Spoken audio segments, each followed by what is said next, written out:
Hi everyone, this is our channel Around My Story. Please like, share and subscribe. Émilie et moi sommes devenus meilleures amies au cours de la première année de lycée. Nous sommes liés par notre amour du théâtre. Nous fréquentions les mêmes groupes et suivions les mêmes cours. Il semblait si facile d'être meilleures amies. Les choses se sont compliquées lorsqu'il a fallu passer à l'université. Nous n'allions pas dans la même université, mais nous étions toujours très proches en tant qu'amis. Nous nous envoyions beaucoup de messages sur ce qui se passait dans nos vies et lorsque j'avais besoin d'un conseil, elle était la première personne à qui je parlais. J'ai eu du mal à faire la transition entre le lycée et l'université, où tout semblait si facile. L'université était un endroit complètement différent pour moi, et c'est à elle que j'en parlais. En première année, je la voyais tous les 2 mois. Elle était suffisamment proche pour que nous puissions essayer de trouver le temps de passer du temps ensemble. Je n'avais pas beaucoup d'amis, il était donc plus facile de lui laisser mon temps libre. Cela ne me dérangeait pas, c'était ma meilleure amie. La deuxième année a été la même chose. Mais j'avais mis de l'ordre dans ma vie. Je ne me débattais pas dans mes cours, mais ma vie sociale était toujours la même. Je n'avais que peu d'amis avec lesquels je traînais, et cela ne me dérangeait pas parce que je l'avais, elle. Nous nous parlions et nous nous envoyions des messages à propos de tout, et je lui faisais part de tous mes soucis et de toutes mes frustrations.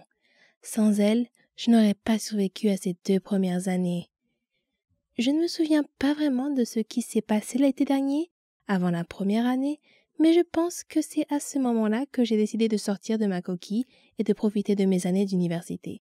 Au début de ma première année, j'ai rencontré de nouvelles personnes avec lesquelles j'ai vraiment apprécié d'être en contact.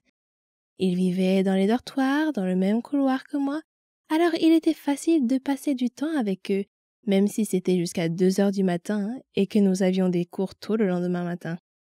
Je leur consacrais plus de temps et je ne me rendais même pas compte que j'avais mis ma relation avec ma meilleure amie entre parenthèses. Je ne l'ai découvert que lorsque j'ai essayé de lui parler et qu'elle ne m'a pas répondu. J'ai appris plus tard par ma sœur, qui était également très amie avec elle, qu'elles avaient parlé du fait que je l'ignorais. Elle m'envoyait des messages et je ne répondais pas. Elle essayait de me parler et j'étais trop occupée. Je ne me souvenais pas avoir fait tout cela. Je pensais que j'étais assez constante et que je répondais toujours. Je m'étais attachée à mes nouveaux amis.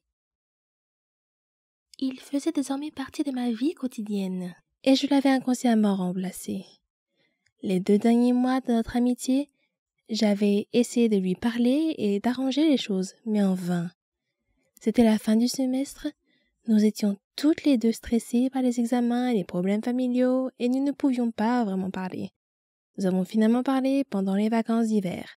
Je n'avais aucune excuse pour ce que j'avais fait et lorsqu'elle m'a appelée, je lui ai dit que je ne voulais jamais la perdre. Notre amitié a pris fin ce jour-là. Je me suis assise dans ma chambre et j'ai pleuré pendant un moment pensant à la personne formidable que j'avais perdue. Je me sentais coupable de ce que j'avais fait. J'étais passée à autre chose sans jamais le lui dire et c'est là que j'ai fait une erreur. Plus tard dans la nuit, j'ai pris la décision de ne plus prendre mes amitiés à la légère, même si elles étaient à distance.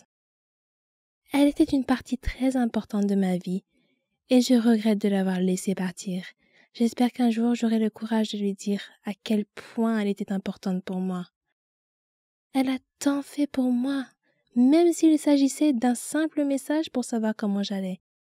Je garde l'espoir qu'un jour nous pourrons redevenir amis. Mais ce n'est pas tout. Émilie écoutait un groupe de filles et au lieu d'essayer de me ramener à la raison, elle a laissé quelqu'un me la voler. J'étais tellement prête à essayer d'arranger les choses, jusqu'à ce que j'entende sa version de l'histoire. Je tiens à lui dire un grand merci. Eh oui, j'ai été aigrie, très aigrie, quand j'ai découvert la vraie raison pour laquelle ma meilleure amie ne me parlait plus autant. J'étais en colère contre elle et je l'ai blâmée pour tout. Je l'ai blâmée pour les moments perdus avec elle, pour les souvenirs, et je regrettais tout.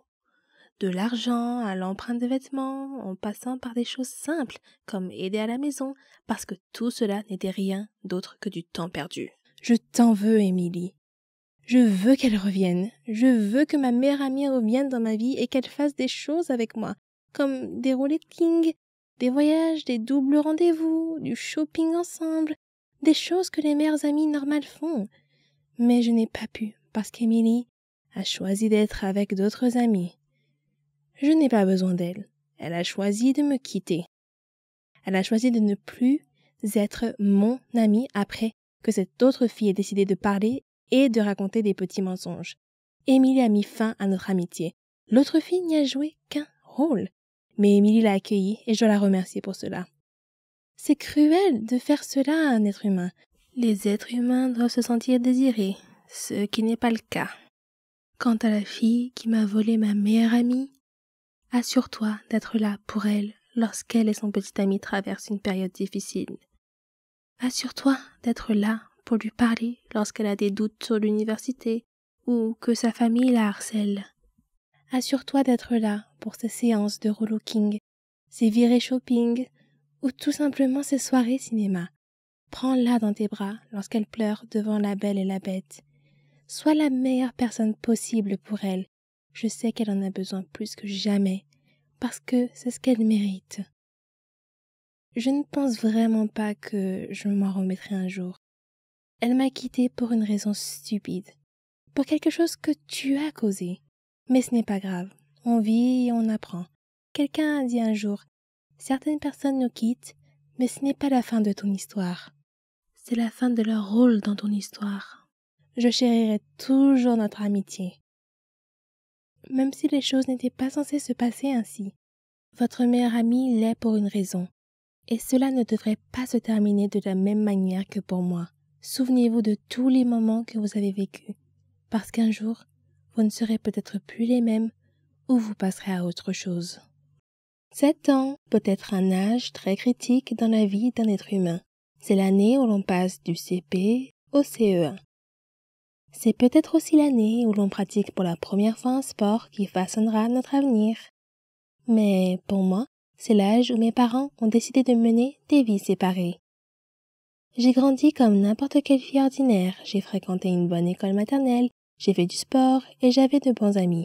Mes parents, si je me souviens bien, étaient toujours de bonne humeur, l'un envers l'autre et partageaient la joie d'élever leur fille ensemble. Je n'ai que peu de souvenirs des mauvais moments où mes parents se disputaient. Le pire souvenir dont je me souvienne est celui où, à l'âge de 7 ans, allongé dans mon lit, mes parents sont entrés dans ma chambre et mon père m'a dit « Tania, ta mère et moi allons divorcer. » Ma première réaction a été l'instinct naturel d'un jeune enfant qui consiste à me faire des reproches. Lorsque j'étais enfant, j'avais souvent plus d'une fête d'anniversaire. Cela semble cool, mais ce n'est pas ce que l'on croit. Je suis une enfant issue d'un divorce. Mon enfance ne m'appartenait pas. Elle appartenait à mes parents. Je me suis perdue dans tous les efforts que j'ai faits pour apaiser les deux camps de ma famille. En me déplaçant seule entre deux vies distinctes, j'étais en marge de chaque famille. Jamais une initiée. Les personnes que j'aimais le plus n'étaient jamais dans la même pièce. Et beaucoup d'entre elles ne savaient même pas qu'elles existaient.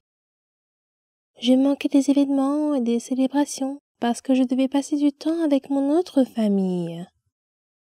Les enfants issus d'un divorce apprennent à faire face à ces difficultés et à cette instabilité. Mais à l'âge de 10 ans, je ne voulais plus m'en préoccuper. Je ne voulais pas vivre dans 2 maisons différentes, avec 2 chambres différentes, des vêtements différents, des jouets différents, des amis différents et des règles différentes. J'étais une enfant de 10 ans, prise entre le marteau et l'enclume. Un jour, j'ai dit à mon père que je ne voulais plus lui rendre visite. C'était un acte courageux et ignare, pour être honnête. Nous ne saurons jamais si c'était la bonne décision ou non, mais à l'époque, aucun de mes parents ne possédait la stabilité émotionnelle nécessaire pour trouver une solution plus positive. C'est ainsi que les choses se sont passées. La lutte pour le pouvoir qui était restée latente entre mes parents a éclaté à nouveau. Et cette fois-ci, c'est moi qui en ai été la cible. Cette fois, j'étais responsable de la discorde. Dans une maison, on me blâmait. Dans l'autre, j'étais une victime. Il n'y avait plus de fêtes d'anniversaire multiples. Au lieu de cela, il y avait la stabilité et la cohérence dans une maison, la colère et l'évitement dans l'autre. Les choix entraînent des conséquences et, au fil du temps, j'ai perdu le contact avec la famille de mon père. Il est difficile de rester en contact avec des personnes liées à quelqu'un que l'on a repoussé. Des cousins avec lesquels je jouais ont été rayés de ma vie. Nous ne nous sommes plus jamais rendus visite. Était-ce parce qu'il était préférable de garder les liens coupés? Ou était-ce ma punition pour avoir été une horrible enfant? Tout ce que je connaissais, c'était le silence et la perte. Au début de mon adolescence, ma mère s'est remariée et j'ai rencontré de nouveaux cousins. J'ai appris de nouvelles traditions de Noël et je me suis assise à la table avec des nouveaux enfants. Au lieu de reballoter d'une famille à l'autre, la vie s'est stabilisée. Même si je n'avais des nouvelles de mon père qu'une ou deux fois par an, la vie était relativement stable. Mais les choses ont changé à nouveau lorsque ma mère et mon beau-père se sont séparés au cours de ma première année d'université. Je tentais de rester en contact avec les membres de ma famille chaque fois que je rentrais chez moi pour les vacances. Encore une fois, j'essayais de faire plaisir à tout le monde, alors que l'anxiété envahissait mes pensées. Avec qui dois-je passer le réveillon de Noël? Dois-je rendre visite à telle ou telle famille? Seront-ils offensés si je ne prends pas le temps de les voir? Seront-ils offensés si je n'apporte pas de cadeaux? J'aurais aimé que tout le monde vienne me rendre visite. Mais cela n'aurait pas très bien marché chez ma mère. Au lieu de cela, j'ai rendu visite à tout le monde par mes propres moyens, en apportant des petits cadeaux bien pensés que j'avais achetés avec mon budget d'étudiante. Je faisais la causette et me sentais étrangère. J'étais toujours l'invitée gênante, jamais l'hôte chaleureuse.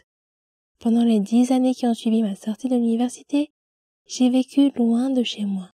Pas un seul membre de mes 4 familles, à l'exception de ma mère, n'est venu me rendre visite, ne m'a appelé ou n'a même fait savoir qu'il passait en ville. Pourtant, chaque fois que je rentrais chez moi pour Noël, je programmais des visites, j'achetais des cadeaux et je prenais le temps de voir autant de personnes que possible. Je faisais cela pour qu'ils se sentent bien, pas moi. Il y a 2 ans, j'ai déménagé et je vis désormais à moins d'1 journée de route de mes 4 familles, de leurs nouveaux conjoints et de leurs jeunes enfants. Nous sommes tous connectés sur Facebook, mais ma mère est toujours la seule personne qui m'appelle ou me rend visite. Lorsque j'entends dire qu'un membre de la famille est passé par la ville mais n'a pas appelé, cela m'attriste. Mais je me rends compte qu'ils n'appellent pas parce qu'ils ne me connaissent pas vraiment. Pour eux, je n'ai jamais été une personne fixe. Je n'étais là que pour quelques Noëls par-ci et par-là. Bien qu'ils soient ma famille, je n'ai jamais été la leur. Ils ne savent pas qu'ils ne sont qu'une des nombreuses personnes réparties dans 4 familles différentes avec lesquelles je n'ai pas pu rester en contact. Parfois, le divorce nous disperse trop pour que nous puissions nouer de véritables liens familiaux durables. Cet été, je vais me marier et fonder une famille. J'essaie de ne pas avoir trop d'attentes. Je sais qu'aucune famille n'est parfaite, mais mon futur mari est le roi du contact avec les gens. Il est persévérant, charismatique, indulgent et loyal. Il m'apprend le sens du mot famille. Ensemble, nous apprendrons à nos enfants à se tendre la main avec compassion et à se soutenir mutuellement dans les moments difficiles. Je me languis de joie et d'amitié avec ma nouvelle famille et j'ai l'intention de faire tout ce qui est en mon pouvoir pour rester mariée.